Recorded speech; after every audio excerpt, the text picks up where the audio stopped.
Hello friends, welcome to the channel. आज के इस वीडियो में हम लोग जो है बनाने वाले हैं एडमिन पैनल के लिए यूज़ होने वाला डबल हेडर, यानी कि जो नेविगेशन बार है वो डबल यहाँ पे किया जाता है और वो हेडर का एक डिज़ाइन माना जाता है।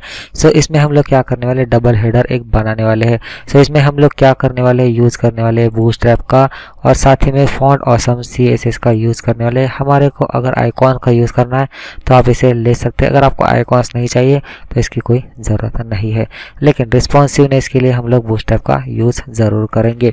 सबसे पहले मैं आपको HTML का कोड बताऊंगा, उसके बाद हम लोग हमारा CSS का कोड देखेंगे। उसके बाद हम जो है हमारा आउटपुट देखने वाले हैं। दोस्तों, आपको ये वीडियो अच्छा लगता है तो लाइक कर देना। उसके बाद आप प्रैक्टिकली से जब करके देखेंगे, कुछ एरर आता है, कोई डाउट होगा तो कमेंट ज़रूर कर देना। और अगर आपको वीडियो बेहद पसंद आता है तो उसे दोस्तों के साथ ज़रूर शेयर कर देना, साथ में चैनल को ज़रूर सब्सक्राइब कर देना। तो चलिए फटाफट शुरुआत करते हैं। सबसे पहले देखते हैं हमारा HTML का कोड। यहाँ से जो है हमारा HTML का टैग स्टार्ट होता है, उसके बाद आता है हमारा हेडिंग टैग, बाद में ले लिए हमने हमारे मेटा टैग, बाद में यहाँ पे हमारा टाइटल टैग है जिसमें हमने लिख दिया एडमिन पैनल डबल हेडर। उसके बाद आता है हमारा बूटस्ट्रैप का CSS का कोड, जो है हमने यहाँ पे बूटस्ट्रैप के CSS को कॉल कर लिया CDN के माध्यम से। सिमिलरली फॉन्ट ऑसम के CSS को कॉल कर लिया CDM JS के माध्यम से। उसके बाद स्टार्ट होता है हमारा CSS का कोड। यहाँ पे स्टाइल टैग है, हमारी बॉडी को फॉर्मेट किया, बाकी के सारे क्लासेस है। ये सारा CSS का कोड हम लोग बाद में देखेंगे। सबसे पहले हम लोग पूरा हमारा जो HTML का कोड हमने किया है वो देखने वाले हैं। यहाँ पे हमारा स्टाइल टैग क्लोज, हमारा हेड टैग क्लोज, यहाँ पे स्टार्ट होती है हमारी बॉडी टैग। अब आते हैं आगे। यहाँ पर है हमारा फर्स्ट हेडर, यानी कि मेन नेविगेशन बार का कोड। क्या किया हमने, हेडर टैग ले लिया, उसको क्लास असाइन कर दिया हेडर, और यहाँ पे क्या लिया, टॉप हेडर। यहाँ पे हमने बूटस्ट्रैप और कस्टम CSS का यूज़ किया है। यहाँ पे पहला हमारा ड्यू स्टार्ट होता है, क्लास हमने ऐड कर दिया कंटेनर ये जो कि हमारे बूटस्ट्रैप का क्लास है।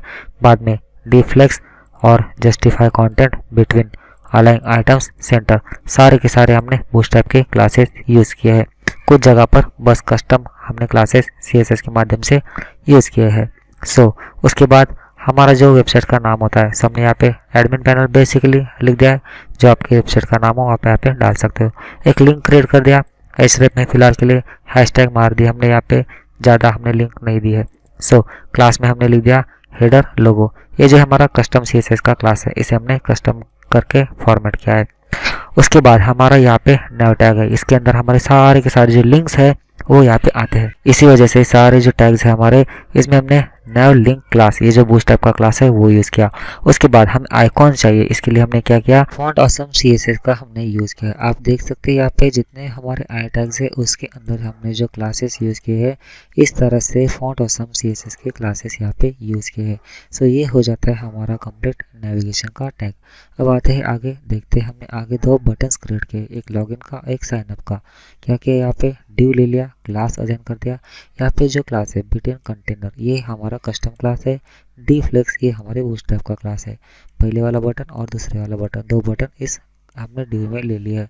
बाद में हमारा मेन ड्यू यहाँ पे क्लोज होता है और फिर हमारा हेडर टैग यहाँ पे क्लोज हो जाता है। अब बढ़ते आगे और देखते हैं हमारा सेकंड हेडर वाला जो कोड है वो देखते हैं। इसमें हमने क्या किया, एक हेडर टैग ले लिया, क्लास असाइन कर दिया हेडर, और यहाँ पे लिख दिया बॉटम हेडर। यहाँ पे हमने सारे बूटस्ट्रैप के क्लासेस यूज़ किए हैं। बाद में अगला है हमारा ड्यू टैग, इसमें हमने कंटेनर, डिफ्लेक्स, जस्टिफाई कंटेंट बिटवीन और अलाइन आइटम्स सेंटर, ये सारे बूटस्ट्रैप के क्लासेस हमने यूज़ किए। सिमिलरली हमने यहाँ पर भी एक नेविगेशन का टैग यूज़ किया है जिसमें हमने कुछ लिंक्स क्रिएट किए, और सिमिलरली हमने फॉन्ट ऑसम CSS का यूज़ किया आइकॉन्स के लिए। अब ये हो गया हमारा नेविगेशन का टैग। इसके बाद हमने यहाँ पे क्या किया, एक ड्यू लिया, इसमें हमने एक सर्च इनपुट यूज़ किया, यानी कि सर्च बॉक्स के लिए। इसमें क्या किया, बाद में एक बटन ले लिया जिसमें क्या किया हमने, फॉन्ट ऑसम CSS का यूज़ किया। किसके लिए, जो सर्च बटन है उसका एक आइकॉन चाहिए इसलिए। यहाँ पर हमारा ये ड्यू क्लोज होता है। बाद में हमारा मेन ड्यू क्लोज और हमारा हेडर का जो टैग है वो क्लोज होता है। बाद में हमने क्या किया था, यहाँ पे बूटस्ट्रैप JS को कॉल कर लिया था, और बाद में हमारा बॉडी टैग क्लोज, फिर हमारा HTML का टैग क्लोज। चलिए अब देखते हैं हम हमारा CSS का कोड। तो चलिए फिर हम लोग देख लेते हैं हमारा CSS का कोड। यहाँ पर जो है हमने इंटरनल CSS का यूज़ किया है और यहाँ पर स्टार्ट होती है हमारी ये स्टाइल टैग। सबसे पहले हमने बॉडी टैग को फॉर्मेट किया है। यहाँ पर क्या किया हमने बैकग्राउंड कलर असाइन कर दिया, जो आपको पसंद हो आप असाइन कर सकते हो। बाद में हमने फॉन्ट फैमिली असाइन कर दी, ये भी आप अपने हिसाब से कर सकते हो। आगे आता है हमारा हेडर क्लास। इसमें हमने क्या कर दिया, बैकग्राउंड कलर ले लिया और बॉक्स में शैडो इफेक्ट यहाँ पे यूज़ कर लिया है। तो इसमें 0 फिर 2 पिक्सल फिर 10 पिक्सल फिर RGB के जो कलर्स है वो सेट कर लिए। अगला क्लास है हमारा हेडर का अंदर का लोगो। अभी उसे सेट करने के लिए हमने क्या किया, फॉन्ट साइज यहाँ पे असाइन कर दी, फॉन्ट वेट ले लिया, कलर और टेक्स्ट डेकोरेशन में नोन लिख दिया। उसके बाद जो हमारे लिंक्स है उसमें हमने क्या किया था, नैव लिंक नाम का क्लास लिया, उसे भी कुछ फॉर्मेट किया। जैसे कलर यहाँ पे असाइन कर दिया, मार्जिन लेफ्ट से 20 पिक्सल, फॉन्ट साइज यहाँ पे 1.1 REM, टेक्स्ट डेकोरेशन में नोन लिख दिया। ट्रांजेक्शन में हमने क्या किया, कलर 0.3 SE, इतना हमने सेटअप यहाँ पे किया है। उसके बाद जो नैव लिंक क्लास है उसके अंदर अगर हमें इस तरह से माउस लेके जाते तो होवर होने के बाद क्या इफेक्ट आना चाहिए, कलर चेंज होना चाहिए। उसके बाद हमारा क्लास है टॉप हेडर। इसमें हमने क्या किया, पैडिंग असाइन कर दी 10 पिक्सल और 0। उसके बाद बॉटम हेडर जो है उसमें हमने क्या कर दिया, बैकग्राउंड कलर असाइन कर दिया, पैडिंग हमने क्या की 8 पिक्सल और 0। उसके बाद हमारा अगला क्लास है यहाँ पे सर्च बार। इसमें हमने क्या कर दिया, मैक्स विड्थ असाइन कर दी 250 पिक्सल, विड्थ यहाँ पे 100% कर दी, padding 10 pixel, border radius 20 pixel, border assign कर दिया यहाँ पे 1 पिक्सल सॉलिड और यहाँ पे कलर असाइन कर दिया है। उसके बाद क्या किया हमने, अगला क्लास है यहाँ पे सर्च बार। अगर फोकस उसके अंदर अगर क्लिक करते हैं तो क्या होगा, बॉर्डर का जो कलर है वो चेंज हो जाएगा, आउटलाइन में नोन लिख दिया। अभी जब ये मोबाइल में ओपन हो जाएगा, हमें रिस्पॉन्सिव बनाना है तो हमने कुछ चेंजेस किए हैं। जैसे कि मीडिया क्वेरी यूज़ किया, यहाँ पे @media, मैक्स विड्थ 768 पिक्सल में क्या होगा, ये जो सारे क्लासेस है वो फॉर्मेट होंगे। उसमें क्या होगा, फ्लेक्स डायरेक्शन में कॉलम हो जाएगा, अलाइन आइटम सेंटर हो जाएंगे। उसके बाद अगला है हमारा नैव लिंक। इसमें क्या होगा, मार्जिन जो है 10 पिक्सल हो जाएगी और बाद में 0 हो जाएगी यहाँ पे। फॉन्ट साइज यहाँ पे 1.2 REM।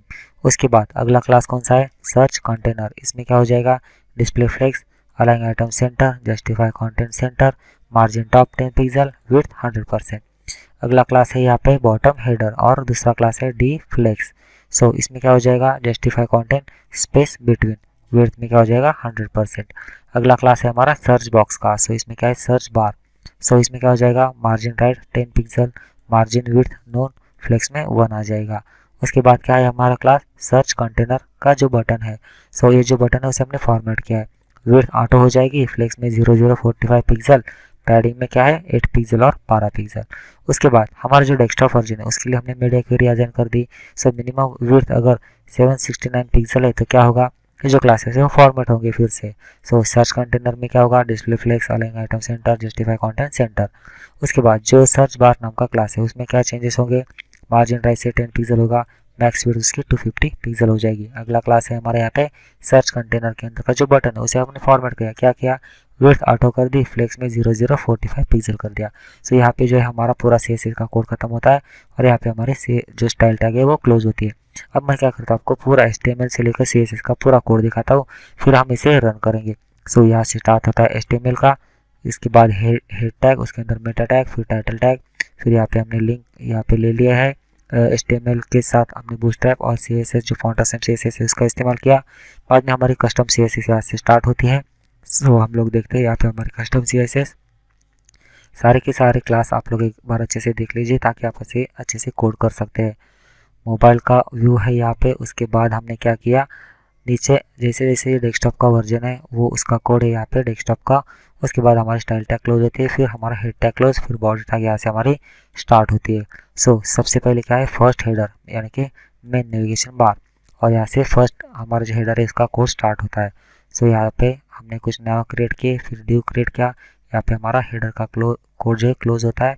उसके बाद सेकंड वाला हेडर है secondary navigation bar with search box. वो भी कोड यहाँ पर आपका क्लोज होता है। उसके बाद हमने क्या किया, यहाँ पे बूटस्ट्रैप के JS को कॉल कर लिया, बाद में बॉडी टैग क्लोज और बाद में हमारे HTML टैग क्लोज। चलिए अब इसे रन करके देखते हैं। फाइनली हमारा आउटपुट इस तरह से आता है। मैं इसे रिफ्रेश करके दिखाता हूँ आपको। यहाँ पे एडमिन पैनल है, फिर डैशबोर्ड, ऑर्डर्स, ये सारे लिंक्स है, ये लॉगिन और साइन अप का बटन अगर आपको चाहिए तो इसे रखो या फिर आप निकाल सकते हो।